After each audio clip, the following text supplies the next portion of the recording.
I'm Harvey Finkle. I'm a documentary photographer, still photographer. I've usually concentrated on social issues, cultural issues, political issues. That's sort of my niche in photography.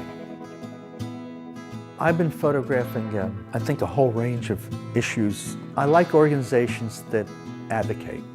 I photographed a lot for a while for the Pennsylvania Abolitionists United Against the Death Penalty.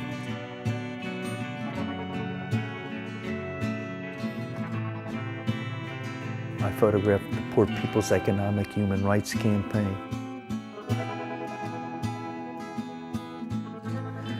I photographed a lot for Project Home, especially in the beginning when they were struggling. I still photograph them. I photograph a lot for Creative Access, which is an advocacy organization for the deaf. I think I'm drawn to people who are sort of advocating for what human rights, issues of peace and justice, anti-war. I like stuff when people are pushing the envelope.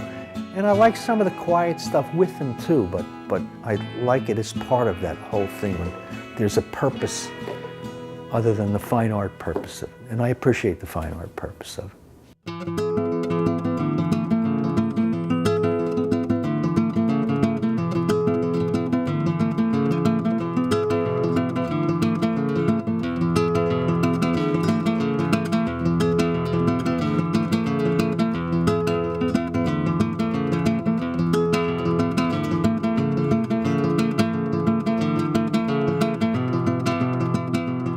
I guess I was inspired in the early 60s, actually, and it was that period of time.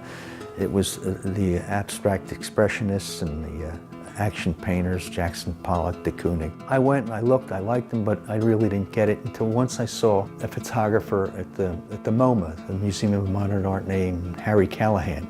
He was a benchmark photographer of his time. He sort of gave me insight into what modern painting was about at that time. I just was enthralled with this stuff and it got me interested in wanting to do photography. So I bought a camera. I guess like a lot of photographers, you just photograph what's in your home, what's around you.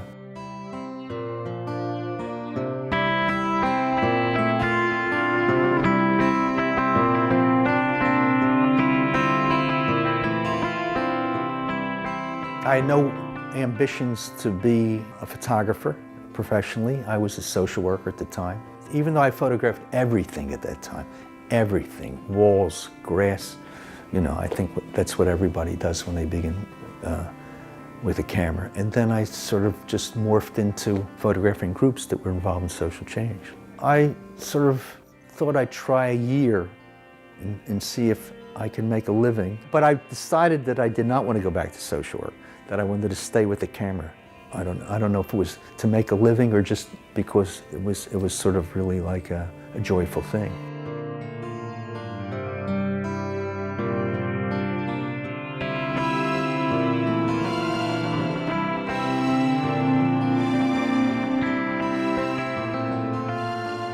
The most rewarding part, there's several.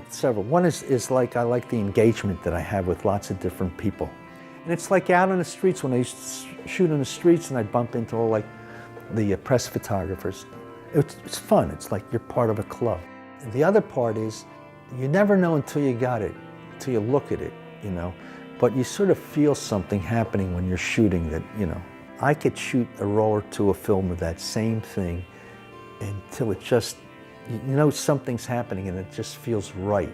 Now, it doesn't always mean that it works, you know, it could be trash.